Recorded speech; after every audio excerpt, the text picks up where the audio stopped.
আমার ছেলে আমাকে দিয়ে তার ঘর সাজাতে চায়।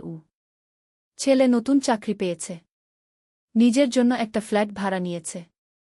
আমাকে নিয়ে গিয়ে বলল, মা তুমি আমার ঘর সাজিয়ে দাও। আমি খুশি হয়ে ঘর দেখতে লাগলাম।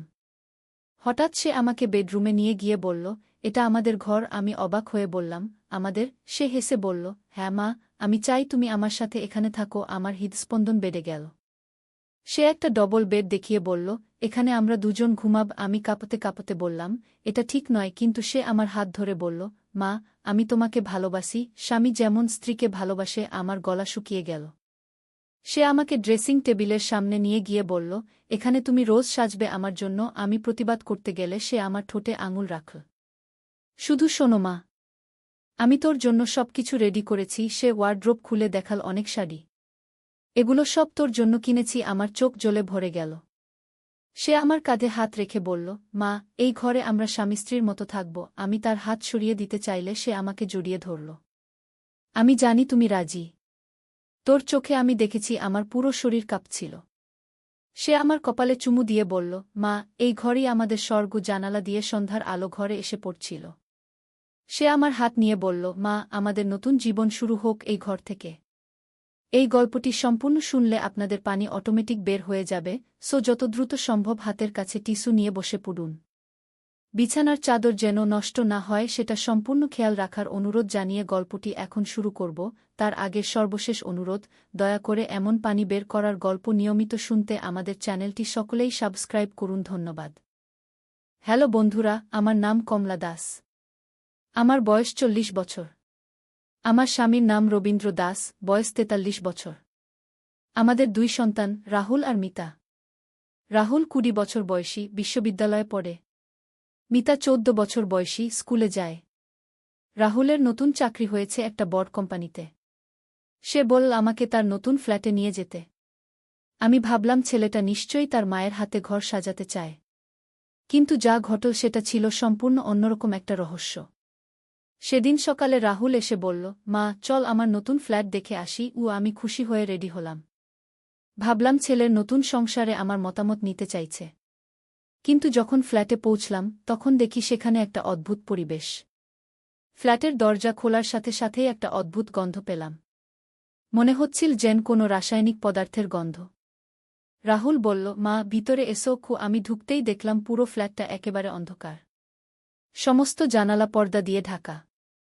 কোনো আলো নেই, শুধু কয়েকটা মোমবাতি জ্বলছে। রাহুল, এত অন্ধকার কেন? আমি জিজ্ঞেস করলাম। সে হাসতে হাসতে বলল, মা আসল রহস্য এখনো শুরু হয়নি। আমি তাকে অবাক হয়ে তাকালাম। সে আমার হাত ধরে বেডরুমের দিকে নিয়ে চল। বেডরুমে ঢুকে দেখি একটা বিশাল ডবল বেড। কিন্তু সেটাই শেষ নয়। বেডের চারপাশে অনেকগুলো ছবি টাঙানো। কিন্তু সেই ছবিগুলো দেখে আমার রক্ত শীতল হয়ে গেল। ছবিগুলো ছিল আমার একা একা থাকার সময়কার ছবি। আমি কখন যে এই ছবিগুলো তোলা হয়েছে সেটাই জানি না। আমি স্নান করার সময়, কাপড় পরিবর্তনের সময়, ঘুমানোর সময়, সব ছবি। রাহুল, এগুলো কি? আমি কাপা গলায় জিজ্ঞেস করলাম। সে বলল, মা আমি তোমাকে অনেক দিন ধরে পর্যবেক্ষণ করছি। তুমি কি জানো না যে আমি তোমাকে কত ভালোবাসি? আমার মাথা ঘুরতে শুরু করল। এটা কি আমার ছেলে, নাকি অন্য কেউ? রাহুল আরও কাছে এসে বলল, মা আমি চাই তুমি আমার সাথে এখানে থাকো। আমরা একসাথে একটা নতুন জীবন শুরু করব। আমি তার দিকে ভালো করে তাকালাম। হঠাৎ আমার মনে হলো এই মুখটা আমার চেনা নয়। রাহুলের মুখের কিছু অংশ যেন পরিবর্তিত হয়ে গেছে। চোখের রং আলাদা, দাঁতের গঠন অন্যরকম। তুমি কে? আমি চিৎকার করে জিজ্ঞেস করলাম। সে হঠাৎ তার মুখ থেকে একটা মাস্ক সরিয়ে ফেল। আমি দেখলাম সে একজন সম্পূর্ণ অপরিচিত মানুষ। বয়স প্রায় 35-এর কাছাকাছি। দেখতে ভয়ানক। আমি তোমার নতুন ছেলে, সে বিকৃত হাসি দিয়ে বলল। আমি দৌড়ে দরজার দিকে যেতে চাইলাম। কিন্তু দেখি দরজা বন্ধ। আমি জোরে ধাক্কা দিলাম কিন্তু খুলছে না। কেউ নেই যে তোমাকে সাহায্য করবে, সে বলল। তোমার আসল ছেলে এখন আমার বসে। আর তোমার স্বামীও। আমার পায়ের তলা থেকে মাটি সরে গেল। তুমি কি বলছ? সে তার পকেট থেকে একটা ফোন বের করে আমাকে একটা ভিডিও দেখাল। সেই ভিডিওতে দেখলাম আমার স্বামী রবীন্দ্র আর ছেলে রাহুল একটা অন্ধকার ঘরে বাঁধা অবস্থায় পড়ে আছে। তারা অচেতন। তোমরা যদি আমার কথা না শোনো তাহলে ওরা আর বাঁচবে না, সে হুমকি দিল। আমি কান্নায় ভেঙে পড়লাম। তুমি কি চাও? আমি চাই তুমি আমার মা হয়ে থাকো। আমার ছোটবেলায় আমার মা আমাকে ছেড়ে চলে গেছে। আমি একা বড় হয়েছি। এখন আমার একটা মা দরকার। তার কথা শুনে আমার মনে হলো এই লোকটার মানসিক সমস্যা আছে। কিন্তু এভাবে তো কেউ মা হয় না। আমি বোঝানোর চেষ্টা করলাম। আমি যেভাবে চাই সেভাবেই হবে, সে চিৎকার করে বলল। হঠাৎ ঘরের কোণ থেকে একটা আওয়াজ এলো, মা, মা গু। আমি তাকিয়ে দেখি আমার মেয়ে মিতা একটা খাঁচার ভিতর বন্দী। সেও এই লোকটার হাতে বন্দী। মিতা, আমি চিৎকার করে উঠলাম। হ্যাঁ, তোমার পুরো পরিবার আমার কাছে। তুমি যদি আমার কথা না শোনো তাহলে সবাইকে মেরে ফেলব। আমি বুঝলাম এই পাগল লোকটার হাত থেকে পালাতে হলে আমাকে বুদ্ধি খাটাতে হবে। আমি মিথ্যা মিথ্যা কান্নাকাটি করে বললাম, ঠিক আছে, আমি তোমার কথা শুনব। কিন্তু আমার পরিবারকে কষ্ট দিও না গে। সে খুশি হয়ে বলল, তুমি ভালো সিদ্ধান্ত নিয়েছ মা গু। এরপর সে আমাকে নতুন কাপড় পরিয়ে দিল। বল, এখন থেকে আমি তার মা। আমি তার যত্ন নেব, তার খাবার বানাব, তার সাথে থাকব। কিন্তু আমি গোপনে পরিকল্পনা করছিলাম কিভাবে এই জায়গা থেকে পালাব। আমি দেখলাম রাত হলে সে ঘুমিয়ে পড়ে। তখন আমি চুপি চুপি উঠে জানালার কাছে গেলাম। জানালাটা বন্ধ ছিল কিন্তু একটু চেষ্টা করে খুলে ফেললাম। কিন্তু বাইরে তাকিয়ে দেখি আমরা একটা ২০তলা বিল্ডিংয়ের ১৪ তলায়। নিচে লাফ দিলে মরে যাব। আমি অন্য উপায় খুঁজতে লাগলাম। হঠাৎ দেখি তার পকেটে একটা চাবি। সেই চাবি দিয়েই হয়তো আমার পরিবারকে মুক্ত করা যাবে। আমি সাবধানে তার পকেট থেকে চাবিটা নিয়ে নিলাম। তারপর চুপি চুপি মিতার কাছে গেলাম। মা, তুমি কি করছো? মিতা ফিসফিস করে বলল। শান্ত থাকো মা, আমি তোদের সবাইকে এখান থেকে বের করব। আমি চাবি দিয়ে মিতার খাঁচা খুলে দিলাম। তারপর আমরা দুজন মিলে রবীন্দ্র আর রাহুলকে খুঁজতে লাগলাম। ফ্ল্যাটের পিছনের একটা ঘরে তাদের পেলাম। তারা দুজনেই অচেতন অবস্থায়। আমি তাদের ডাকাডাকি করে জাগালাম। কমলা, তুমি এখানে কিভাবে? রবীন্দ্র জিজ্ঞেস করল। পরে বলবো। এখন চল, এখান থেকে পালাতে হবে গু। আমরা চারজন মিলে চুপি চুপি দরজার দিকে যেতে লাগলাম। কিন্তু হঠাৎ সেই পাগল লোকটা জেগে উঠল। তোমরা যাচ্ছ কোথায়? সে চিৎকার করে উঠল। আমি দেখি সে তার হাতে একটা ছুরি নিয়ে আমাদের দিকে এগিয়ে আসছে। রাহুল, দরজা খোলো, আমি চিৎকার করে বললাম। রাহুল দরজা খুলে ফেল। আমরা চারজন মিলে সিঁড়ি দিয়ে দৌড়াতে শুরু করলাম। সেই পাগল আমাদের পিছু নিল। ১৪ তলা থেকে দৌড়াতে দৌড়াতে যখন ১০ তলায় পৌঁছলাম তখন দেখি সামনে একটা পুলিশ। পুলিশ সাহেব, আমাদের বাঁচান, আমি চিৎকার করে বললাম। পুলিশ সাহেব আমাদের কথা শুনে সেই পাগলকে ধরে ফেল। পরে জানলাম এই লোকটা একজন সিরিয়াল কিলার। সে অনেক পরিবারকে এভাবে বন্দী করে রেখেছে। তার মানসিক সমস্যা ছিল। ছোটবেলায় মায়ের কাছ থেকে বিচ্ছেদের কারণে সে এমন হয়ে গেছে। আমরা পুলিশের সাহায্যে নিরাপদ ঘরে ফিরে এলাম। কিন্তু এই ঘটনার পর আমাদের পরিবারে একটা অন্যরকম বন্ধন তৈরি হল। আমরা বুঝলাম পরিবার কত মূল্যবান। রাহুল এখন আর একা থাকতে চায় না। সে আমাদের সাথেই থাকে। মিতাও এই ঘটনার পর অনেক বেশি সতর্ক হয়ে গেছে। আর আমি বুঝলাম যে জীবনে যত রহস্যই আসুক, পরিবারের ভালোবাসা আর একটাই সবচেয়ে বড় শক্তি। সেই দিন থেকে আমি আর রাহুলের সাথে একা কোথাও যাই না।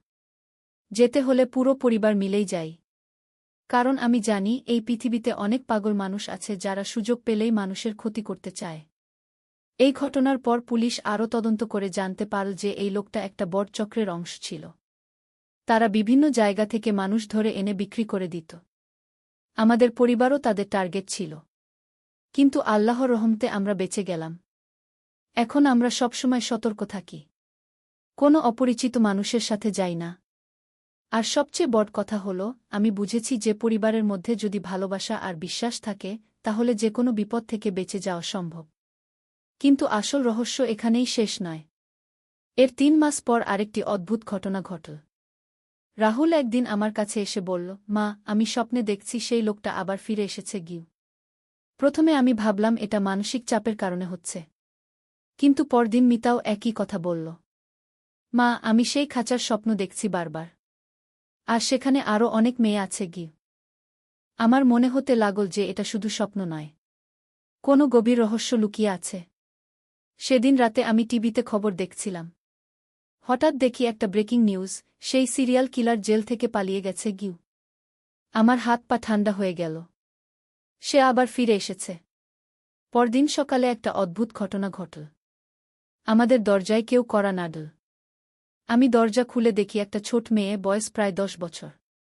আন্টি, আমাকে বাঁচান, সে কাঁদতে কাঁদতে বলল। আমি তাকে ভিতরে নিয়ে এলাম। সে বলল তার নাম রিমা। সেই পাগল লোকটা তাকেও ধরে নিয়ে গিয়েছিল। কিন্তু সে পালিয়ে এসেছে। আন্টি, সেখানে আরও অনেক বাচ্চা আছে। সবাই কাঁদছে। সেই মামা আমাদের খারাপ কাজ করতে বলে গু। রিমার কথা শুনে আমার মাথা ঘুরে গেল। বুঝলাম এটা শুধু আমাদের পরিবারের বিষয় নয়, অনেক বড় একটা চক্র। আমি সাথে সাথে পুলিশে খবর দিলাম। কিন্তু পুলিশ এসে বলল আমাদের কাছে কোনো তথ্য নেই যে সে পালিয়েছে গিয়ে। আমি অবাক হলাম। তাহলে টিভিতে যে খবর দেখলাম সেটা কি ছিল? সেদিন রাতে আরেকটা অদ্ভুত ঘটনা ঘটল। আমি জানালা দিয়ে বাইরে তাকিয়ে দেখি সেই পাগল লোকটা আমাদের বাড়ির সামনে দাঁড়িয়ে আছে। সে আমার দিকে তাকিয়ে হাসছে। আমি চিৎকার করে সবাইকে ডাকলাম। কিন্তু যখন সবাই এসে জানালা দিয়ে তাকাল, তখন সেখানে কেউ নেই। মা, তুমি ভুল দেখেছ, রবীন্দ্র বলল।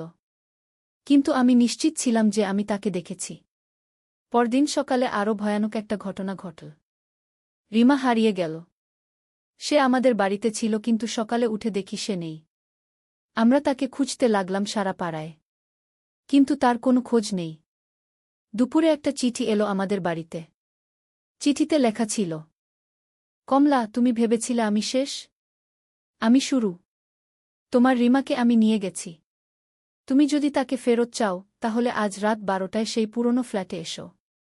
একা আসবে। কাউকে সাথে নিলে রিমা মারা যাবে গে। আমার হৃদস্পন্দন বেড়ে গেল। এই লোকটা আসলে কি চায়? রবীন্দ্র বলল, তুমি যাবে না। এটা ফাঁদ। কিন্তু আমি ভাবলাম একটা নিরীহ বাচ্চার জীবনের কথা। আমি সিদ্ধান্ত নিলাম রাতে সেখানে যাব। রাত 12টায় আমি চুপি চুপি বাড়ি থেকে বের হলাম। সেই পুরনো ফ্ল্যাটে পৌঁছে দেখি সব কিছু আগের মতোই আছে। মোমবাতি জ্বলছে, অন্ধকার পরিবেশ। এসো কমলা, সেই চেনা গলা শুনলাম। আমি ভিতরে ঢুকলাম। দেখি সেই পাগল লোকটা বসে আছে। তার পাশে রিমা বাঁধা অবস্থায়। তুমি কি চাও? আমি জিজ্ঞেস করলাম। আমি চাই তুমি আমার সাথে থাকো, স্থায়ীভাবে। তোমার পরিবারকে ছেড়ে দাও। এটা সম্ভব নয়। তাহলে এই বাচ্চাটা মরবে। শুধু এই বাচ্চা নয়, আরও অনেক বাচ্চা আছে গি। সে আমাকে আরেকটা ঘর দেখাল। সেখানে প্রায় 10টা বাচ্চা বন্দি। সবার বয়স 10 থেকে 15। এই বাচ্চাগুলো আমি বিভিন্ন জায়গা থেকে এনেছি। তুমি যদি আমার সাথে না থাকো, তাহলে সবাইকে বিক্রি করে দেবগু। আমি বুঝলাম এই লোকটা শুধু পাগল নয়, খুব বিপজ্জনক অপরাধী। তুমি এদের বিক্রি করো কোথায়? আমি জানতে চাইলাম।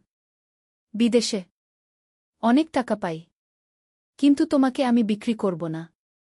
তুমি আমার মা হয়ে থাকবে গি। আমি সময় নেওয়ার জন্য বললাম, আমাকে একটু ভাবতে দাও। না, এখনই সিদ্ধান্ত নিতে হবে গু। হঠাৎ আমার মনে পড়ল আমি আসার সময় গোপনে পুলিশে একটা মেসেজ পাঠিয়েছিলাম। তারা হয়তো আমাকে ফলো করেছে। আমি তাকে আরও কিছুক্ষণ কথা বলিয়ে রাখার চেষ্টা করলাম। তুমি কেন এমন করো? তোমার কি কোনো পরিবার নেই? আমার পরিবার ছিল। কিন্তু সবাই আমাকে ছেড়ে চলে গেছে। এখন আমি নিজের মতো একটা পরিবার বানাচ্ছি গি। কিন্তু এভাবে তো পরিবার হয় না গি। আমার কাছে এটাই পরিবার। হঠাৎ বাইরে থেকে একটা আওয়াজ এলো। পুলিশ! হাত উপরে করো। সেই পাগল লোকটা ঘাবড়ে গেল। সে একটা পিস্তল বের করে আমার দিকে তাক করল। তুমি ধোঁকা দিয়েছ। আমি কিছু করিনি, আমি বললাম। ইতিমধ্যে পুলিশ ফ্ল্যাটে ঢুকে পড়েছে। তারা সেই লোকটাকে ঘিরে ফেল। আত্মসমর্পণ করো। আর কোনো উপায় নেই গি। সেই লোকটা শেষ চেষ্টা হিসেবে আমাকে জিম্মি করতে চাইল। কিন্তু একজন পুলিশ অফিসার তার হাত থেকে পিস্তল কেড়ে নিল। এভাবে আমরা আবার মুক্তি পেলাম। সব বাচ্চাদের উদ্ধার করা হল। রিমাকেও তার পরিবারের কাছে ফিরিয়ে দেওয়া হল। পুলিশ জানাল যে এই লোকটা একটা বড় চক্রের অংশ ছিল। তারা বিভিন্ন দেশে বাচ্চা পাচার করত। এই একটা গ্রেফতারের মাধ্যমে পুরো চক্রটা ধরা পড়ে গেল। কিন্তু আরও একটা চমকপ্রদ তথ্য বের হল। সেই লোকটা আসলে আমাদের পাড়ারই একজন। তার আসল নাম করিম। তার বাবা ছিল আমাদের পুরনো প্রতিবেশী।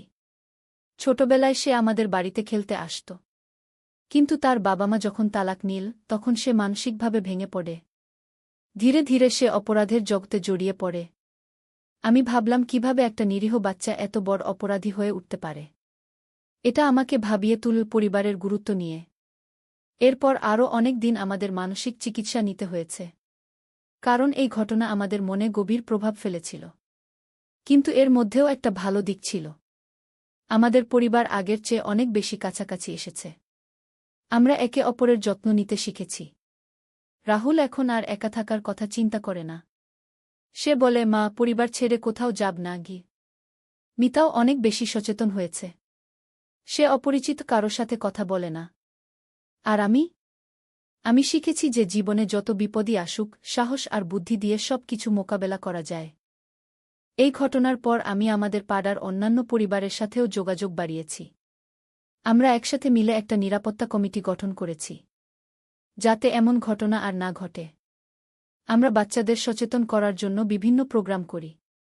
তাদের শেখাই কিভাবে অপরিচিত মানুষ থেকে দূরে থাকতে হয়।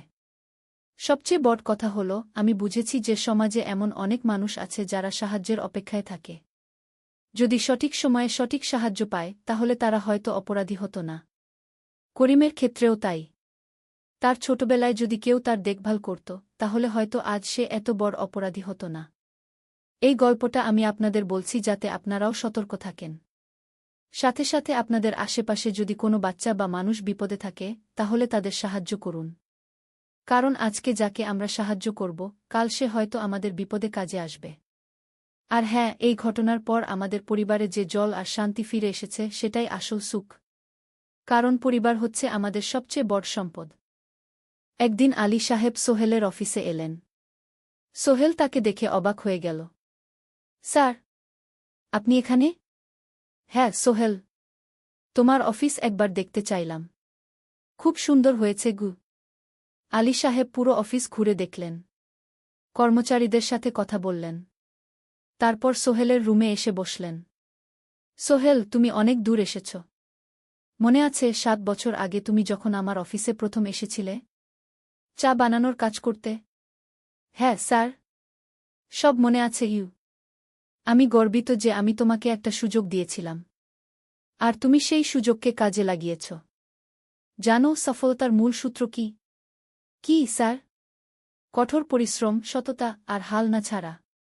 তোমার মধ্যে এই 3টা গুণই আছে গু। সোহেল চোখে জল নিয়ে বলল, আপনি না থাকলে আজ আমি এখানে পৌঁছাতে পারতাম না স্যার। না সোহেল, আমি শুধু একটা দরজা খুলে দিয়েছিলাম। ভেতরে ঢুকে পথ তৈরি করেছ তুমি নিজে গু। আলী সাহেব চলে যাওয়ার আগে বললেন, আমার একটা বড় প্রজেক্ট আছে। একটা 20 ফ্লোর বিজনেস টাওয়ার। আমি চাই তুমি এই প্রজেক্টে আমার সাথে পার্টনার হও। 50-50। রাজি? সোহেল অবাক হয়ে গেল। এত বড় প্রজেক্ট? স্যার, আমার কি যথেষ্ট সামর্থ্য আছে? আছে। আমি বিশ্বাস করি সোহেল রাজি হয়ে গেল। এটা তার জীবনের সবচেয়ে বড় প্রজেক্ট হবে। 50 অধ্যায়, বড় চ্যালেঞ্জ। 20 ফ্লোর বিজনেস টাওয়ারের কাজ শুরু হল। এটা সোহেলের জীবনের সবচেয়ে বড় চ্যালেঞ্জ। প্রজেক্টের বাজেট প্রায় 10 করোড় টাকা। সোহেলকে 5 করোড় টাকা ইনভেস্ট করতে হবে। সোহেল তার সব সঞ্চয়ে, ব্যাংক লোন আর কিছু ইনভেস্টর থেকে টাকা জোগাড় করল। এটা একটা বিশাল ঝুঁকি। যদি প্রজেক্ট ব্যর্থ হয়, সব শেষ। মিনা চিন্তিত ছিল। সোহেল, এত বড় ঝুঁকি নেওয়া ঠিক হবে? মিনা, জীবনে বড় কিছু করতে হলে ঝুঁকি নিতে হয়। আমি এই সুযোগ হাতছাড়া করতে চাই না গিয়ে। কিন্তু যদি কিছু ভুল হয়? ভুল হবে না। আমি আলী সাহেবের সাথে আছি। উনি আমাকে গাইড করবেন। প্রজেক্ট শুরু হল। প্রথম 6 মাস সব ভালোই চলছিল। কাজ সময়মতো হচ্ছে, বাজেট ঠিক আছে। কিন্তু 7 মাসের মাথায় একটা বড় সমস্যা দেখা দিল। একজন প্রধান ইনভেস্টর হঠাৎ তার টাকা ফেরত চাইলেন। তিনি অন্য একটা জরুরি কাজে টাকা লাগবে বলে জানালেন। 1 করোড় টাকা ফেরত দিতে হবে। সোহেল বিপদে পড়ে গেল। 1 করোড় টাকা এখন কোথায় পাবে? প্রজেক্টে সব টাকা ঢেলে দিয়েছে। সে আলী সাহেবের সাথে কথা বলল। আলী সাহেব বললেন, চিন্তা করো না, আমি ব্যবস্থা করছি। কিন্তু আলী সাহেবও বড় একটা প্রজেক্টে আটকে আছেন। তার হাতে লিকুইড ক্যাশ নেই। সোহেল অন্য ব্যাংক থেকে লোন নেওয়ার চেষ্টা করল। কিন্তু ব্যাংক বলল, ইতিমধ্যে তার অনেক লোন আছে, নতুন লোন দিতে পারবে না। সোহেল রাতে ঘুমাতে পারছিল না। খাওয়া দাওয়া বন্ধ করে দিয়েছিল। মিনা তাকে দেখে খুব চিন্তিত হয়ে গেল। সোহেল, প্লিজ নিজেকে এভাবে শেষ করে ফেলো না। কোনো একটা রাস্তা বের হবেই কি। কিন্তু সোহেল কোনো রাস্তা দেখতে পাচ্ছিল না। ইনভেস্টর 15 দিন সময় দিয়েছে। 15 দিনের মধ্যে টাকা ফেরত না দিলে তিনি আইনি ব্যবস্থা নেবেন। 10 দিন কেটে গেল। সোহেল কোনো সমাধান খুঁজে পেল না। সে প্রায় হাল ছেড়ে দিয়েছিল। 11 দিনের দিন একটা অপ্রত্যাশিত ঘটনা ঘটল। জাহিদ ভাই, সোহেলের পুরনো সহকর্মী, তার অফিসে এলেন। জাহিদ ভাই এখন একটা রিয়েল এস্টেট কোম্পানিতে সিনিয়র ম্যানেজার। সোহেল, আমি তোমার সমস্যার কথা শুনেছি গু। হ্যাঁ ভাই, আমি বিপদে পড়েছি। আমি তোমাকে সাহায্য করতে চাই। আমার কিছু সঞ্চয় আছে, 5 লাখ টাকা। তুমি নাও। সোহেল চোখে জল নিয়ে বলল, ভাই আমি কিছু বলার দরকার নেই। তুমি আমাকে অনেক কিছু শিখিয়েছ। তোমার কাছ থেকে পরিশ্রম আর সততা শিখেছি। এখন আমার পালা তোমাকে সাহায্য করার। জাহিদ ভাই চলে যাওয়ার পর আরও দুজন এলো। একজন সোহেলের পুরনো ক্লায়েন্ট, আরেকজন তার কর্মচারী। দুজন মিলে আরও 8 লাখ টাকা দিল। করিম মামা 20 লাখ টাকা ব্যবস্থা করলেন। তার কিছু বন্ধুদের কাছ থেকে ধার করে। মিনা তার সব গয়না বিক্রি করে 10 লাখ টাকা দিল। সবাই মিলে প্রায় 45 লাখ টাকা জোগাড় হল। বাকি 65 লাখ টাকা সোহেল তার অফিসের সব অ্যাসেট বিক্রি করে আর একটা প্রাইভেট ফিন্যান্স কোম্পানি থেকে উচ্চ সুদে লোন নিয়ে ব্যবস্থা করল। ঠিক 14 দিনের দিন সোহেল ইনভেস্টরকে 1 করোড় টাকা ফেরত দিল। ইনভেস্টর টাকা নিয়ে চলে গেলেন। সোহেল তার অফিসে ফিরে এসে চেয়ারে বসে কাঁদল। এত চাপ, এত টেনশন, সব যেন একসাথে বের হয়ে এলো। মিনা এসে তাকে জড়িয়ে ধরল। আমরা পেরেছি সোহেল, আমরা পেরেছি গু। ষোড়শ অধ্যায়, পুনরুদ্ধার। এই ঘটনার পর সোহেল আরও সাবধান হয়ে গেল। সে বুঝল, ব্যবসায় শুধু সাহস নয়, বুদ্ধিও লাগে। ঝুঁকি নিতে হয়, কিন্তু হিসাব করে। প্রজেক্ট চলতে থাকল। এবার সোহেল আরও সতর্কতার সাথে সবকিছু পরিচালনা করল। প্রতিটা খরচ হিসাব করল, প্রতিটা সিদ্ধান্ত ভেবেচিন্তে নিল। আরও 1 বছর পর 20 ফ্লোর বিজনেস টাওয়ার সম্পন্ন হল। চমৎকার বিল্ডিং, শহরের অন্যতম সুন্দর ভবন। বিল্ডিংয়ের উদ্বোধন অনুষ্ঠানে শহরের মেয়র এলেন। অনেক ব্যবসায়ী, সাংবাদিক এল। সোহেলের নাম পত্রিকা ছাপা হল। স্বপ্নের শহরে এক তরুণ উদ্যোক্তার সফলতার গল্প। প্রজেক্ট থেকে সোহেলের লাভ হল প্রায় 2 করোড় টাকা। এই টাকা দিয়ে সে সব ঋণ শোধ করল। জাহিদ ভাইয়ের টাকা ফেরত দিল। করিম মামার ঋণ শোধ করল। যারা সাহায্য করেছিল সবাইকে টাকা ফেরত দিল। মিনার জন্য নতুন গয়না কিন। আরও সুন্দর। তার মাকে গ্রামে একটা নতুন পাকা বাড়ি বানিয়ে দিল। মা কাঁদতে কাঁদতে বললেন, তোর বাবা বেঁচে থাকলে কত খুশি হতো। তুই আমার সব স্বপ্ন পূরণ করেছিস গে। সোহেল নিজেদের জন্য একটা ফ্ল্যাট কিন। 4 রুমের ফ্ল্যাট, সমুদ্রের কাছে। এখন আর ভাড়া বাড়িতে থাকতে হয় না। সপ্তদশ অধ্যায়, প্রতিদান। সোহেল এখন একজন প্রতিষ্ঠিত উদ্যোক্তা। কিন্তু সে তার শেখ ভোলেনি। যে গ্রাম থেকে সে এসেছে, যারা তাকে সাহায্য করেছে, কাউকেই ভোলেনি। সে তার গ্রামে একটা স্কুল বানিয়ে দিল। সোহেল ফাউন্ডেশন স্কুল কো গরিব ছেলেমেয়েরা ফ্রিতে পড়তে পারবে। ভালো শিক্ষক নিযোগ দিল। ভালো পড়াশোনার ব্যবস্থা করল। শহরে একটা ফ্রি মেডিকেল ক্লিনিক খুল। গরিব মানুষরা ফ্রিতে চিকিৎসা পাবে। প্রতি বছর 10 জন মেধাবী কিন্তু গরিব ছাত্রছাত্রীকে স্কলারশিপ দেওয়া শুরু করল। তারা বিনামূল্যে পড়াশোনা করতে পারবে। একদিন একটা টিভি চ্যানেল সোহেলের ইন্টারভিউ নিতে এলো। আপনার সফলতার গোপন সূত্র কি? সোহেল একটু ভেবে বলল, কঠোর পরিশ্রম, সততা আর হাল না ছাড়া। এই 3টা জিনিস যদি কারো মধ্যে থাকে, সে যে কোনো কিছু অর্জন করতে পারে। আর সবচেয়ে বড় কথা, যারা আমাকে সাহায্য করেছে তাদের ছাড়া আমি কিছুই না। একা কেউ সফল হতে পারে না গি। আপনার পরবর্তী স্বপ্ন কি? আমি চাই আরও মানুষকে সাহায্য করতে। আমার মতো যারা গ্রাম থেকে শহরে আসে তাদের জন্য একটা ট্রেনিং সেন্টার খুলব। তারা সেখানে বিভিন্ন স্কিল শিখতে পারবে, চাকরি পাবে, নিজের পায়ে দাঁড়াতে পারবে। অষ্টাদশ অধ্যায়, নতুন প্রজন্ম। আরও ৫ বছর কেটে গেল। সোহেল এখন ৪৫ বছরের। তার মেয়ে সারা এখন ৯ বছরের। স্কুলে ক্লাস 4-এ পড়ে। খুব মেধাবী মেয়ে। একদিন সারা বাবাকে জিজ্ঞেস করল, বাবা, তুমি কিভাবে এত বড় হলে? আমার বন্ধুরা বলে তুমি একজন সফল মানুষ গো। সোহেল তাকে কোলে নিয়ে বসল। বাবা, তুমি জানো তোমার দাদু ছিলেন একজন স্কুল শিক্ষক। খুব সৎ মানুষ। কিন্তু আমরা গরিব ছিলাম। আমি রিকশা চালাতাম। রিকশা? সত্যি? হ্যাঁ। তারপর আমি এই শহরে এলাম। অনেক কষ্ট করেছি। কিন্তু হাল ছাড়িনি। মানুষ আমাকে সাহায্য করেছে। আর আমি কঠোর পরিশ্রম করেছি। বাবা, আমিও কি তোমার মতো হতে পারব? অবশ্যই পারবে বাবা। তবে মনে রেখো, সফলতা মানে শুধু টাকা পয়সা না। সফলতা মানে ভালো মানুষ হওয়া, অন্যদের সাহায্য করা, সৎ থাকা। সারা মাথা নাড়ল। আমি ভালো মানুষ হব বাবা। সোহেল তার মেয়েকে জড়িয়ে ধরল। মনে মনে ভাবল তার জীবনের সব কষ্ট সার্থক হয়েছে। মিনা রান্নাঘর থেকে ডাকল, খাবার তৈরি। এসো। সোহেল সারাকে নিয়ে ডাইনিং টেবিলে গেল। ঋতু এসেছে। সে এখন বিয়ে করেছে, তার একটা ছেলে হয়েছে। সোহেলের মা মাঝে মাঝে চট্টগ্রামে বেড়াতে আসেন। আজও এসেছেন। সবাই মিলে খেতে বসল। হাসিগল্পে ভরা পরিবার। সোহেল তাকাল তার মায়ের দিকে, মিনার দিকে, সারার দিকে, ঋতুর দিকে। মনে হল জীবনে আর কি চাই? খাওয়া শেষে সবাই বসে রইল। গল্প করছিল। হঠাৎ সোহেলের ফোন বাজল। অফিস থেকে। একটা জরুরি বিষয়। সোহেল ফোন রেখে দিয়ে মিনাকে বলল, একটা নতুন প্রজেক্টের প্রস্তাব এসেছে। একটা এতিমখানা বানানোর কাজ। সরকারি প্রজেক্ট। তুমি নেবে? অবশ্যই। এটা আমার স্বপ্নের প্রজেক্ট।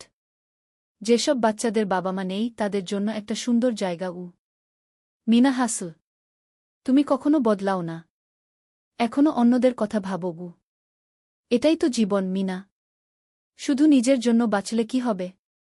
ঊনবিংশ অধ্যায়, উত্তরাধিকার। 10 বছর আরও কেটে গেল। সোহেল এখন 55 বছরের। তার চুলে পাক ধরেছে।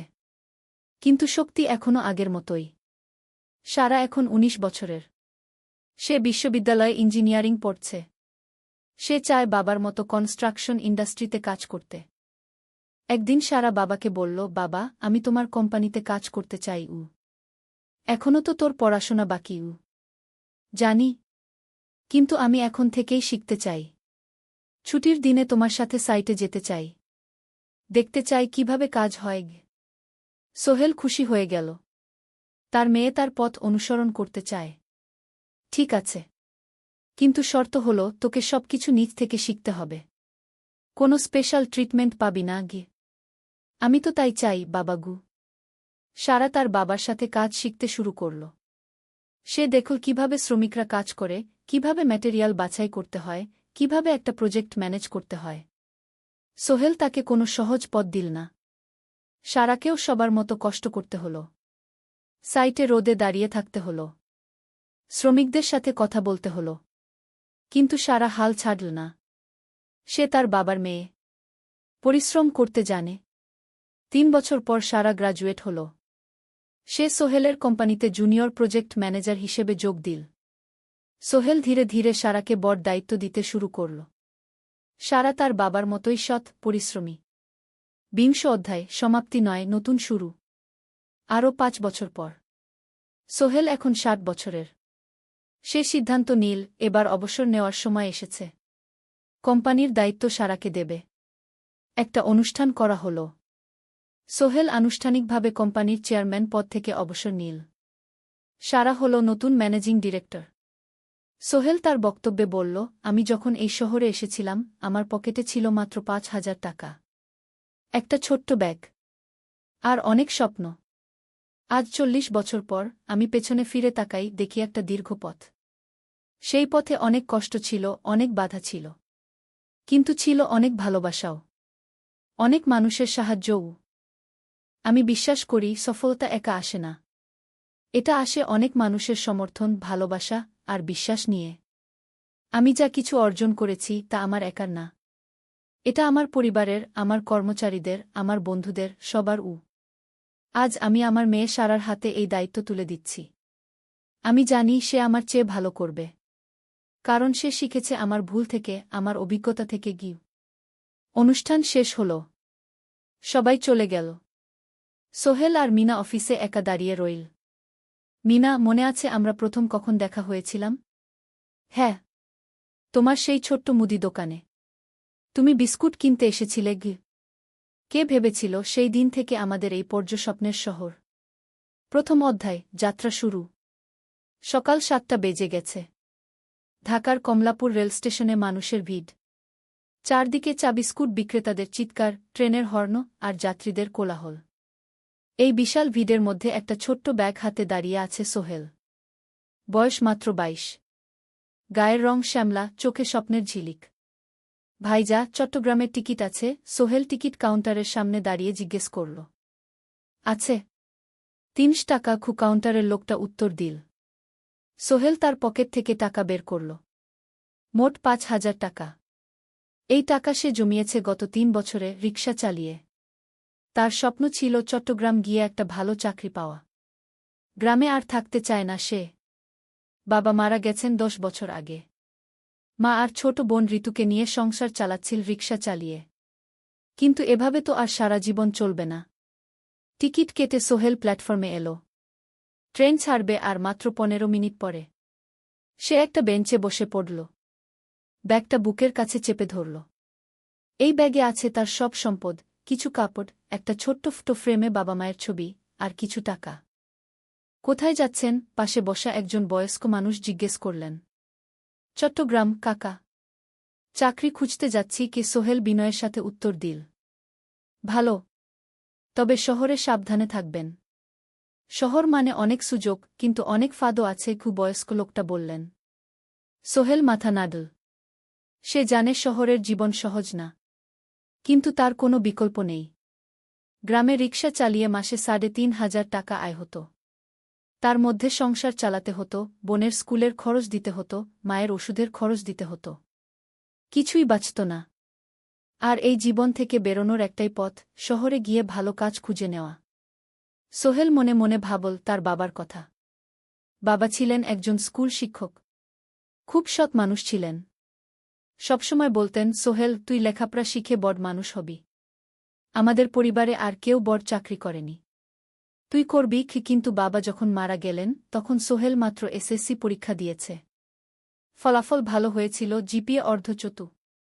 কিন্তু বাবার মৃত্যুর পর আর পড়া হল না। পরিবারের দায়িত্ব নিতে হল। ট্রেন ছাড়ল। সোহেল জানালার পাশে বসে বাইরে তাকাল। ধানক্ষেত, নদী, ছোট ছোট গ্রাম, সব পেছনে ফেলে ট্রেন এগিয়ে চল। সোহেলের মনে হল সে যেন তার পুরনো জীবনটাকেও পেছনে ফেলে আসছে। ট্রেনে একজন হকার এসে চা বিক্রি করছিল। সোহেল একটা চা কিনল। ১০ টাকা। চা খেতে খেতে সে ভাবছিল, চট্টগ্রাম পৌঁছে কি হবে? করিম মামা তাকে সাহায্য করবেন তো? চাকরি পাওয়া যাবে তো? করিম মামা আসলে সোহেলের খুব দূর সম্পর্কের মামা। সোহেলের দাদির বোনের ছেলে। অনেক বছর আগে গ্রাম ছেড়ে চট্টগ্রামে চলে গিয়েছিলেন। সেখানে একটা কনস্ট্রাকশন কোম্পানিতে কাজ করেন। বছরে একবার দুবার গ্রামে আসতেন। গত বছর যখন এসেছিলেন তখন সোহেলের মাকে বলেছিলেন, সোহেলকে চট্টগ্রাম পাঠান। আমি একটা কাজের ব্যবস্থা করে দেব। সেই কথাতেই ভরসা করে সোহেল আজ এই যাত্রা। দ্বিতীয় অধ্যায়, নতুন শহর। চট্টগ্রাম পৌঁছাতে প্রায় ৬ ঘণ্টা লেগে গেল।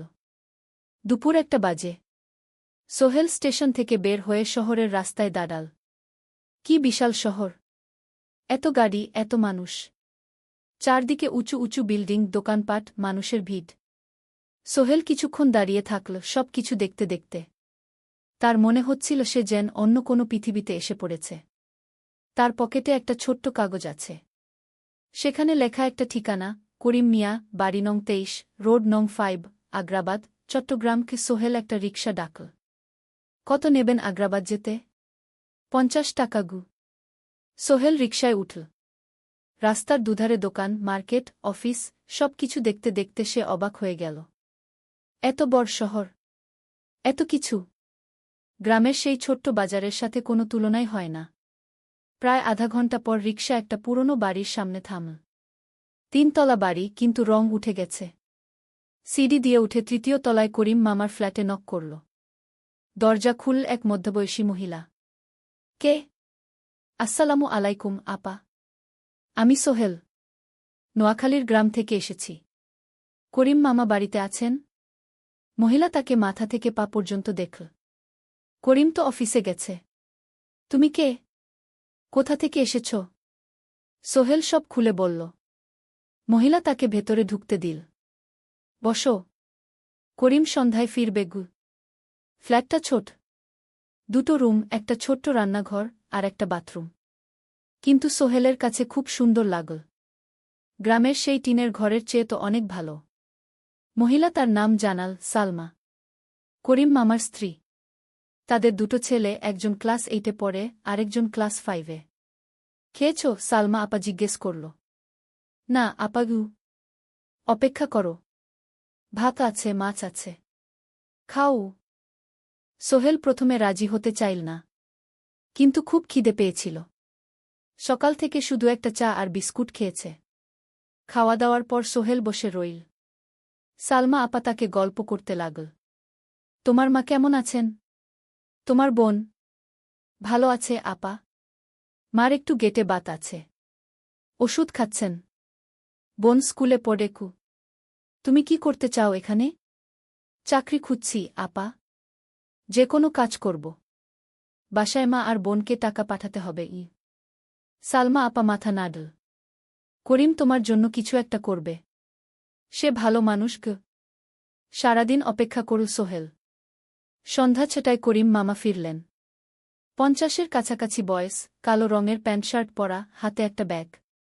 আরে সোহেল, কবে এলি? করিম মামা খুশি হয়ে বললেন। আজ সকালে মামা গু।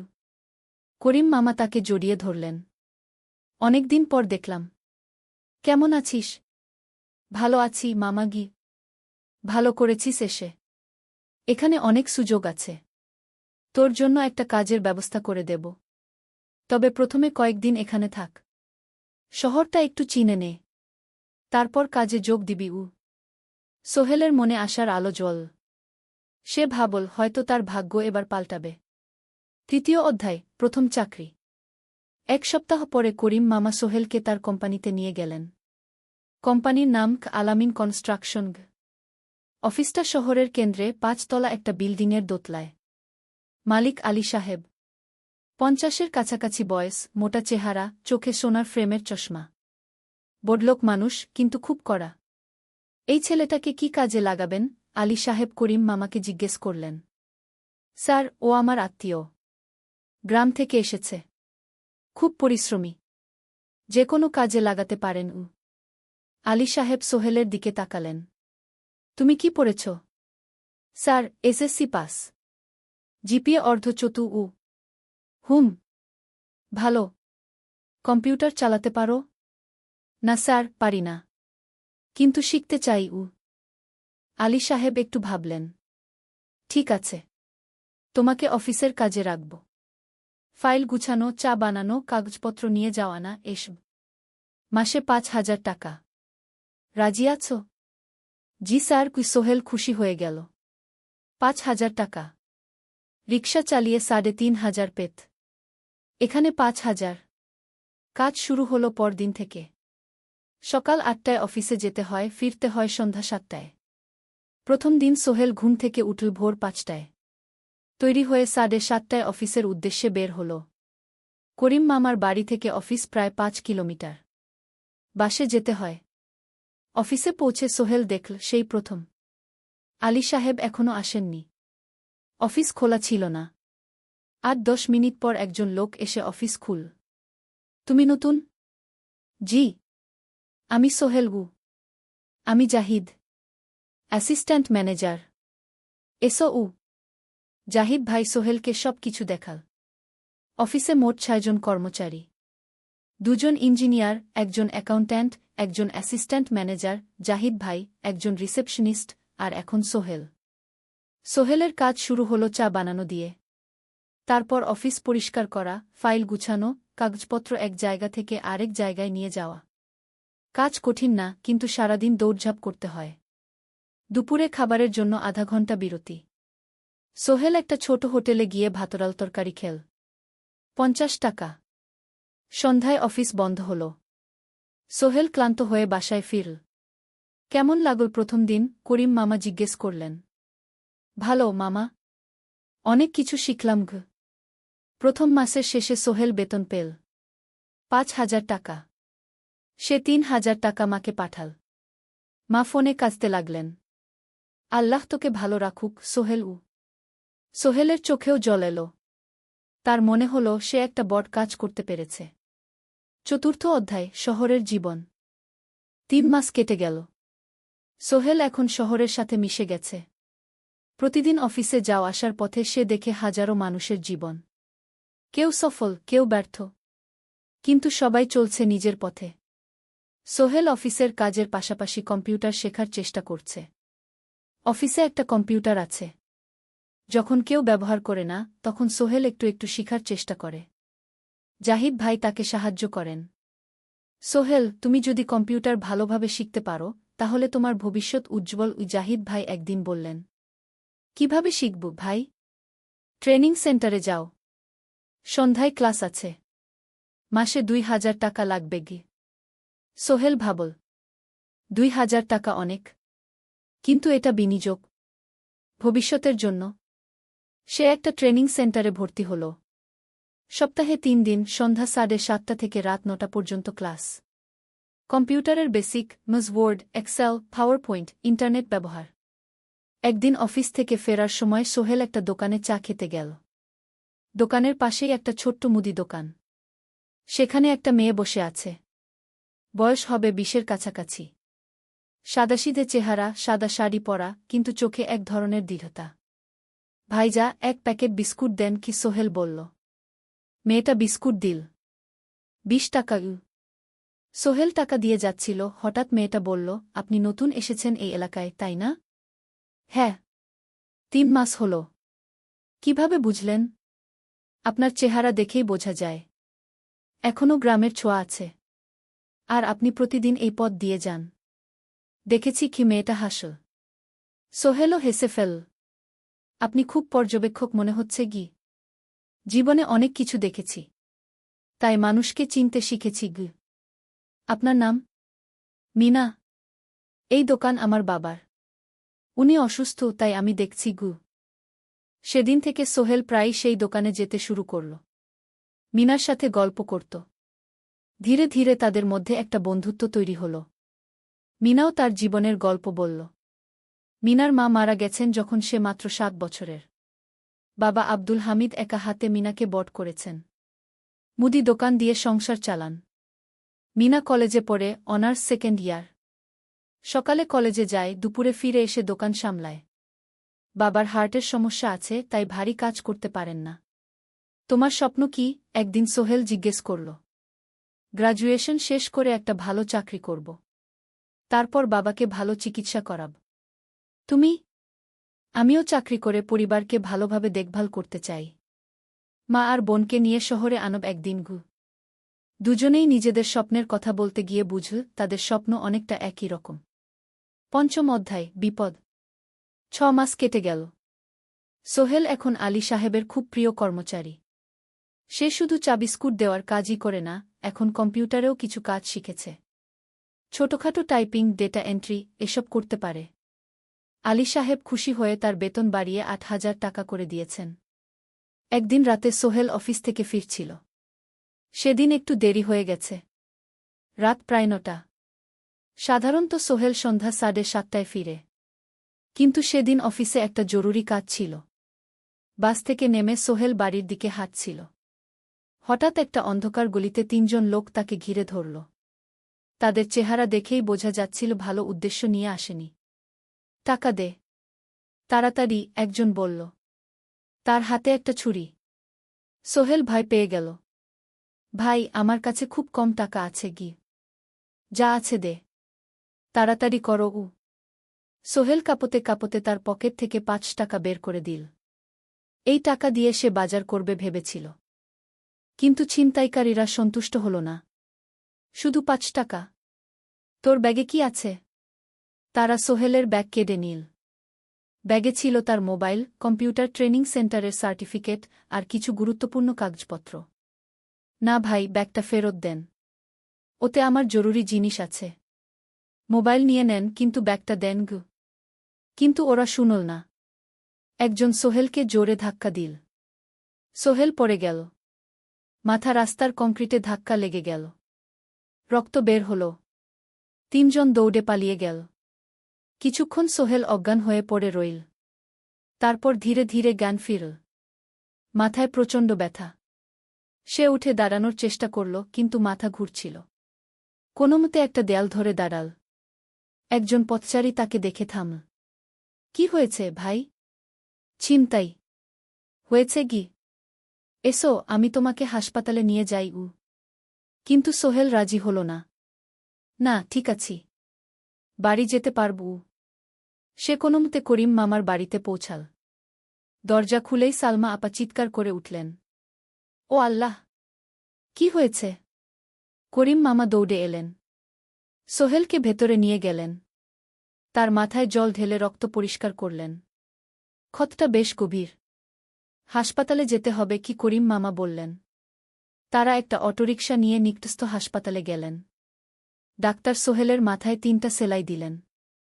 বলল, ১ সপ্তাহ বিশ্রাম নিতে হবে। কোনো ভারী কাজ করা যাবে না। হাসপাতাল থেকে ফিরে সোহেল শুয়ে রইল। তার মনে হচ্ছিল সবকিছু শেষ হয়ে গেছে। মোবাইল চলে গেছে, গুরুত্বপূর্ণ কাগজপত্র চলে গেছে। এখন ১ সপ্তাহ অফিস করতে পারবে না। পরদিন সকালে করিম মামা আলী সাহেবকে ফোন করে সব জানালেন। আলী সাহেব বললেন, ঠিক আছে। সোহেল ভালো হয়ে এলে আসবে। চিন্তার কিছু নেই গি। মিনা যখন এই খবর শুনল, সে সন্ধ্যায় সোহেলকে দেখতে এল করিম মামার বাড়িতে। সাথে এনেছিল কিছু ফল। কি হয়েছিল? মিনা চিন্তিত গলায় জিজ্ঞেস করল। সোহেল সব বলল। মিনা রেগে গেল। এই শহরে এখন অনেক অপরাধ বেড়ে গেছে। পুলিশ কিছু করে না। তুমি পুলিশে রিপোর্ট করেছ? না। লাভ নেই। তবুও করা উচিত। তোমার মোবাইলটা হয়তো খুঁজে পাওয়া যাবে গি। করিম মামা সোহেলকে নিয়ে পুলিশ স্টেশনে গেলেন।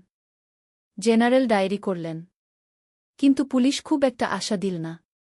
দেখি কিছু করা যায় কিনা গু। সোহেল বুঝল মোবাইল আর ফিরবে না। সেই ১ সপ্তাহ সোহেলের জীবনের সবচেয়ে কঠিন সময় ছিল।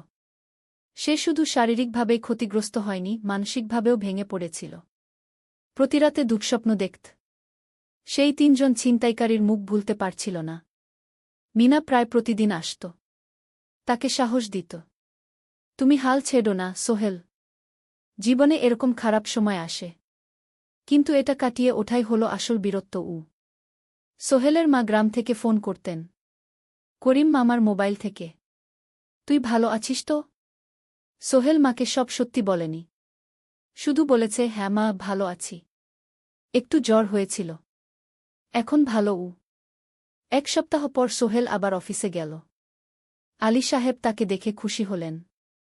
কেমন আছো? ভালো আছি স্যার। ঠিক আছে। তবে প্রথম কয়েকদিন হালকা কাজ করবে গু। সোহেল আবার কাজে মন দিল। কিন্তু একটা জিনিস তাকে খুব কষ্ট দিচ্ছিল, তার মোবাইল নেই। মায়ের সাথে কথা বলতে পারছে না নিয়মিত। করিম মামার মোবাইল চাইতে সংকোচ লাগে। একদিন জাহিদ ভাই তাকে ডাকলেন। সোহেল, আমার একটা পুরনো মোবাইল আছে। তুমি ব্যবহার করো?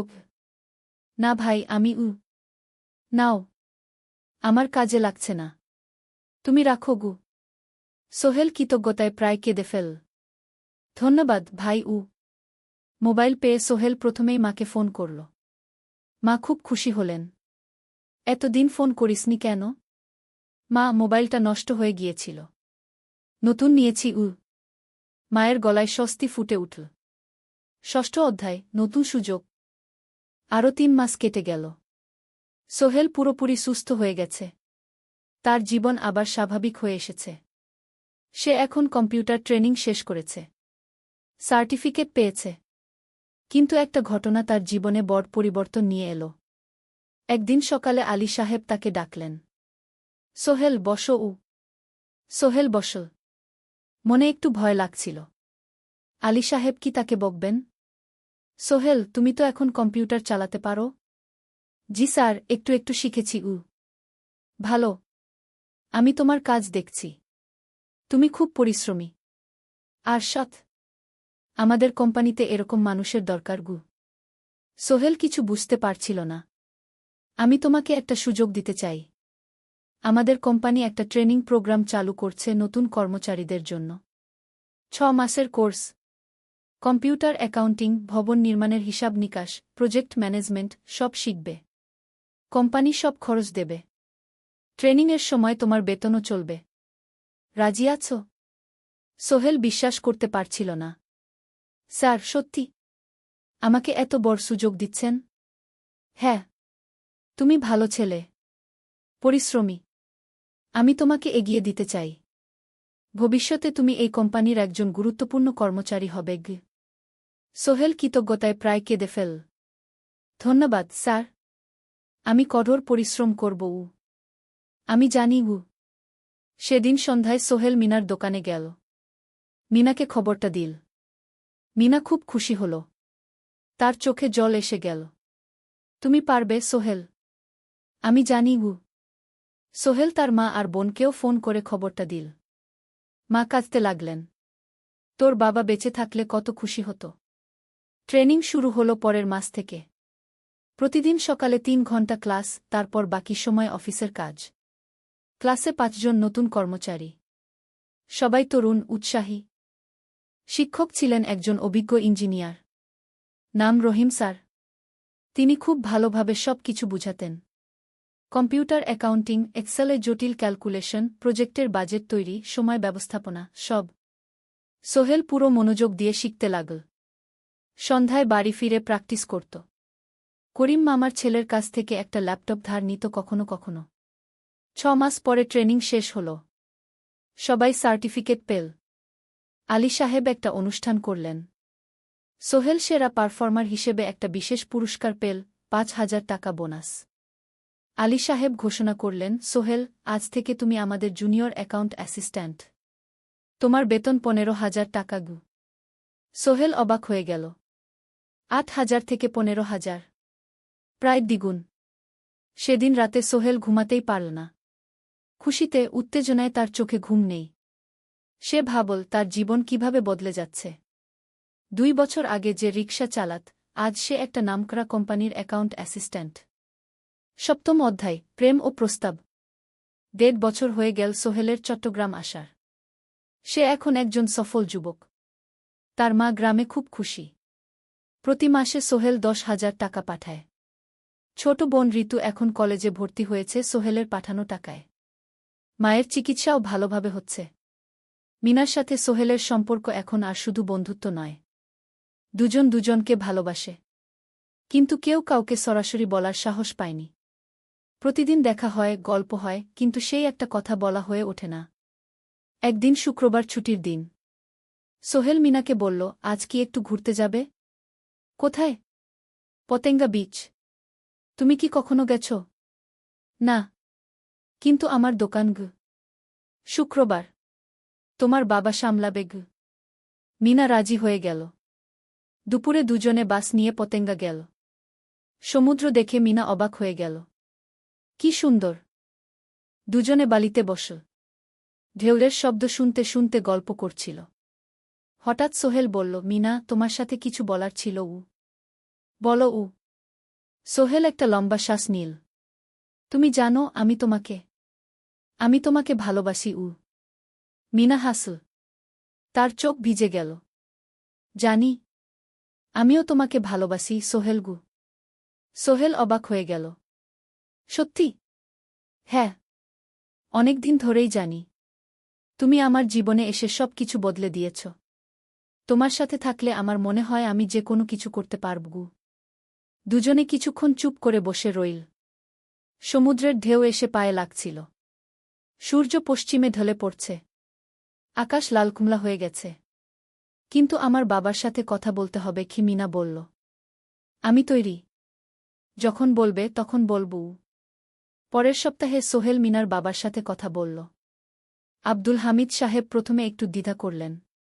তুমি কোনো পরিবারের ছেলে? তোমার বাবা কি করতেন? সোহেল সব সত্যি বলল। তার বাবা ছিলেন স্কুল শিক্ষক। মারা গেছেন 10 বছর আগে। মা গ্রামে থাকেন। ছোট বোন কলেজে পড়ে। তুমি নিজে কি করো?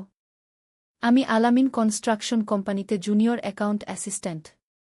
মাসে 15,000 টাকা বেতন। আব্দুল হামিদ সাহেব ভাবলেন। তারপর বললেন, দেখো মিনা আমার একমাত্র সন্তান। তার মা নেই। আমি একা তাকে বড় করেছি। আমি চাই মিনা একজন ভালো ছেলের সাথে বিয়ে হোক। তুমি দেখতে ভালো ছেলে মনে হচ্ছে। কিন্তু আমাকে তোমার মায়ের সাথে দেখা করতে হবে। তোমার পরিবারকে জানতে হবে। জি আঙ্কেল। আমি ব্যবস্থা করছি। সোহেল খুশিতে আটখানা। সে সেদিন রাতেই তার মাকে ফোন করল। মাকে সব বলল। মা প্রথমে অবাক হলেন। তারপর খুশি হলেন। মিনা মেয়েটা কেমন?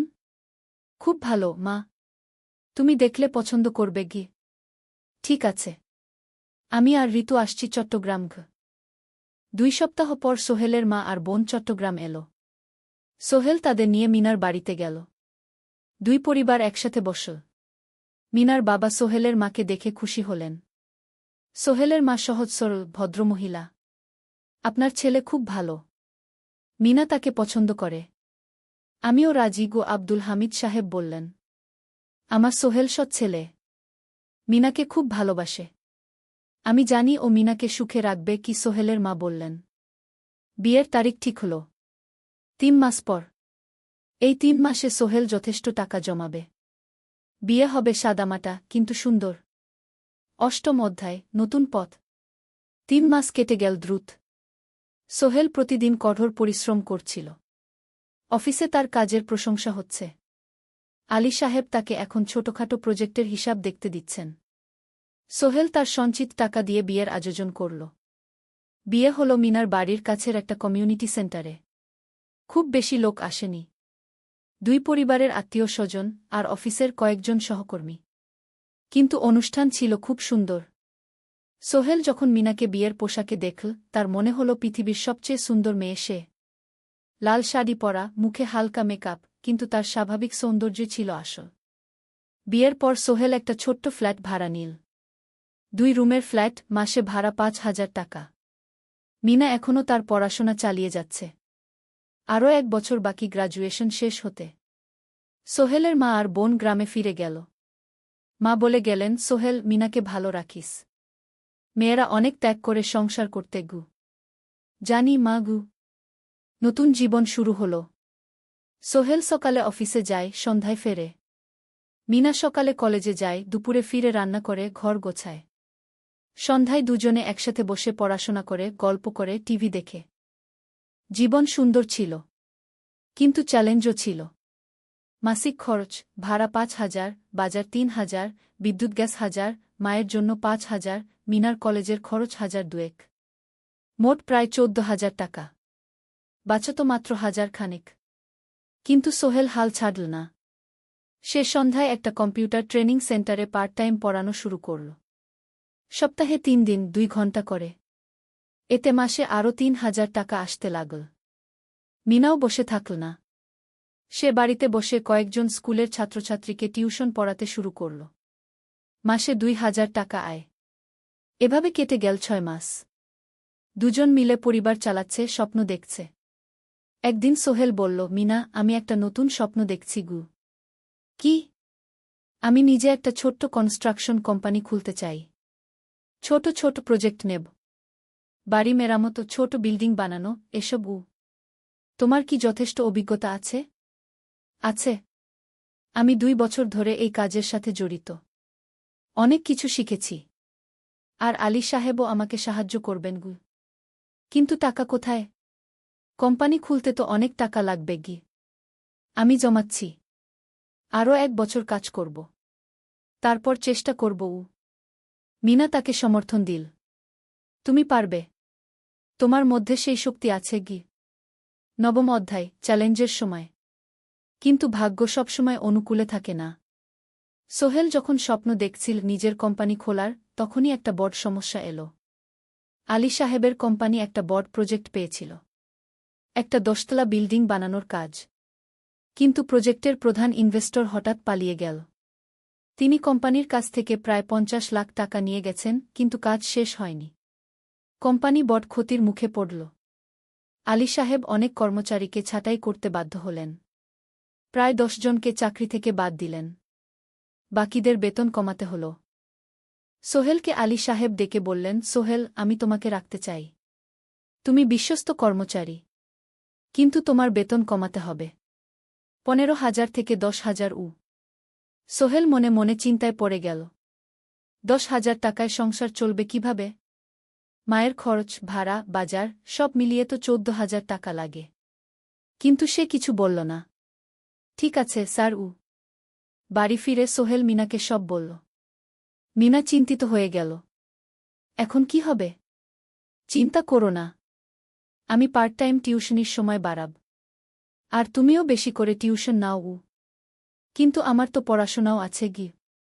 জানি, কিন্তু এখন এটাই করতে হবে গু। সোহেল সন্ধ্যায় আরও 2টো জায়গায় পার্ট টাইম কাজ খুঁজল। একটা দোকানের সন্ধ্যায় হিসাব দেখার কাজ পেল, মাসে 2,000 টাকা। আরেকটা জায়গায় সপ্তাহান্তে কম্পিউটার রিপেয়ারের কাজ পেল, মাসে 1,500 টাকা। মিনাও 3 জন নতুন স্টুডেন্ট নীল টিউশনে। তার আয় বাড়ল 2,000 থেকে 3,500-এ। কঠিন সময় ছিল। সোহেল সকাল 8টায় অফিসে যেত, সন্ধ্যা 6টায় ফিরত। তারপর একটু বিশ্রাম নিয়ে 7:30টায় বের হতো পার্ট টাইম কাজে। রাত 10টায় বাড়ি ফিরত। রবি-সোমবার কম্পিউটার রিপেয়ারের কাজ। মিনাও সকালে কলেজে যেত, দুপুরে ফিরে রান্না করত, তারপর বিকেলে টিউশন পড়াত। রাতে খাওয়া দাওয়ার পর পড়াশোনা করত। দুজনেরই শরীর খারাপ হতে শুরু করল। সোহেল একদিন অফিসে অজ্ঞান হয়ে পড়ে গেল। ডাক্তার দেখাতে নিয়ে গেল। ডাক্তার বলল, অতিরিক্ত পরিশ্রম, শরীরে পুষ্টির অভাব, ঠিকমতো খাচ্ছেন না মনে হচ্ছে গি। সত্যি কথা, খরচ বাঁচাতে সোহেল আর মিনা অনেক সময় কম খেত। মাংস মাছ কিনত সপ্তাহে একদিন, বাকি সময় শাকসবজি, ডাল। মিনা সোহেলকে বলল, আর নয় সোহেল, তুমি এভাবে নিজেকে শেষ করে ফেলছ। আমার পড়াশোনা বন্ধ করে দিই, আমি ফুল টাইম চাকরি করি গি। না, সোহেল জোর দিয়ে বলল, তোমার পড়াশোনা বন্ধ হবে না। আরও মাত্র 6 মাস বাকি, তুমি গ্রাজুয়েট হবেই গি। কিন্তু তুমি আমি ঠিক হয়ে যাব, চিন্তা করো না গে। কিন্তু পরিস্থিতি আরও খারাপ হলো যখন সোহেলের মায়ের অসুখ হল। হার্টের সমস্যা। হাসপাতালে ভর্তি করতে হল। খরচ 50,000 টাকা। সোহেলের হাতে এত টাকা কোথায়? সে করিম মামার কাছে ধার চাইল। করিম মামা 20,000 টাকা দিলেন। বাকি 30,000 টাকা সোহেল একটা এনজিও থেকে ঋণ নিল। সুদের হার মাসে 2%। মায়ের চিকিৎসা হল, তিনি সুস্থ হয়ে গেলেন। কিন্তু সোহেল এখন ঋণের বোঝায় পড়ে গেল। প্রতি মাসে 3,000 টাকা করে কিস্তি দিতে হবে। সেই রাতে সোহেল আর মিনা বিছানায় শুয়ে কথা বলছিল। সোহেল বলল, মিনা, আমি মনে হয় ভুল করেছি। শহরে এসে বিয়ে করে তোমাকে কষ্টে ফেলেছি গু। মিনা তার হাত ধরল। না সোহেল, তুমি ভুল করনি। জীবনে এরকম খারাপ সময় আসে, কিন্তু এটা কাটিয়ে ওঠাই হলো আসল শক্তি। আমরা একসাথে আছি, একসাথে থাকব, সব কিছু ঠিক হয়ে যাবে। মিনার কথায় সোহেল একটু সাহস পেল। হ্যাঁ, হাল ছাড়া যাবে না। 10ম অধ্যায়, আলোর দিকে। 3 মাস পরে পরিস্থিতি একটু ভালো হতে শুরু করল। আলী সাহেবের কোম্পানি একটা নতুন প্রজেক্ট পেল, একটা স্কুল বিল্ডিং বানানোর কাজ। কোম্পানি আবার স্থিতিশীল হতে শুরু করল। আলী সাহেব সোহেলকে ডেকে বললেন, সোহেল, আমি তোমার কঠোর পরিশ্রম দেখেছি। খারাপ সময়েও তুমি কোম্পানি ছেড়ে যাওনি। আমি কৃতজ্ঞ। আজ থেকে তোমার বেতন আবার 15,000 টাকা গু। সোহেল খুশি হয়ে গেল। ধন্যবাদ স্যার। মিনাও গ্রাজুয়েশন শেষ করল, ভালো ফলাফল করল। সে এখন চাকরি খুঁজছে। একদিন মিনা একটা প্রাইভেট স্কুলে শিক্ষিকার ইন্টারভিউ দিতে গেল। ইন্টারভিউ ভালো হল। তাকে নিযোগ দেওয়া হল। বেতন 12,000 টাকা। সেদিন সন্ধ্যায় দুজনে মিলে একটা ছোট্ট পার্টি করল। একটা বিরিয়ানি কিনল, কোমল পানীয় কিনল। দুজনে মিলে খেল। আমরা পেরেছি, সোহেল মিনা বলল। হ্যাঁ, আমরা পেরেছি গু। এখন দুজনের মিলিয়ে আয় 27,000 টাকা। খরচ চালানোর পর প্রায় 10,000 টাকা বাঁচে। সোহেল এই টাকা দিয়ে লেন শোধ করতে শুরু করল। পার্ট টাইম কাজগুলো ছেড়ে দিল। শরীরের যত্ন নেওয়া শুরু করল। আরও 6 মাস পরে সোহেলের কাছে একটা বড় সুযোগ এল। আলী সাহেব একদিন তাকে ডাকলেন। সোহেল, তুমি কি নিজের ব্যবসা করতে চাও? স্যার, আমি তোমাকে একটা ছোট্ট প্রজেক্ট দিতে চাই। একটা 3 তলা বিল্ডিংয়ের কনস্ট্রাকশন। তুমি ম্যানেজ করবে। আমি শুধু সুপারভাইজ করব। লাভের 50% তোমার গু। সোহেল ভাবল, এটা একটা বড় সুযোগ। কিন্তু ঝুঁকিও আছে। যদি কাজটা ভালোভাবে না হয়? স্যার, আমি চেষ্টা করব। কিন্তু যদি ভুল হয়? ভুল হবে না। আমি তোমার উপর বিশ্বাস রাখছি। তুমি পারবে গু। সোহেল রাজি হয়ে গেল। এই প্রজেক্ট তার জীবনে টার্নিং পয়েন্ট হতে পারে। একাদশ অধ্যায়, স্বপ্ন পূরণের পথে। পরের 6 মাস সোহেল খুব কঠোর পরিশ্রম করল। প্রজেক্টটা ম্যানেজ করা সহজ ছিল না। শ্রমিক নিযোগ, ম্যাটেরিয়াল কেনা, কাজের তদারকি, সময়মতো কাজ শেষ করা, সব দায়িত্ব তার। প্রথম 2 মাস খুব চাপের মধ্যে গেল। একদিন একজন শ্রমিক কাজ করতে গিয়ে আহত হল। সোহেল তাকে হাসপাতালে নিয়ে গেল, তার চিকিৎসার খরচ দিল। এতে প্রজেক্টের বাজেট একটু বাড়ল, কিন্তু সোহেল জানত এটা করা দরকার। আরেকদিন ভুল ম্যাটেরিয়াল ডেলিভারি হল। সোহেল সেগুলো ফেরত পাঠাল, সঠিক জিনিস আনাল। এতে 3 দিন দেরি হল, কিন্তু কাজের মান ঠিক রইল। মিনা তাকে সবসময় সাপোর্ট করছিল। সে এখন চাকরিতে স্থিতিশীল। স্কুলের বাচ্চারা তাকে পছন্দ করে।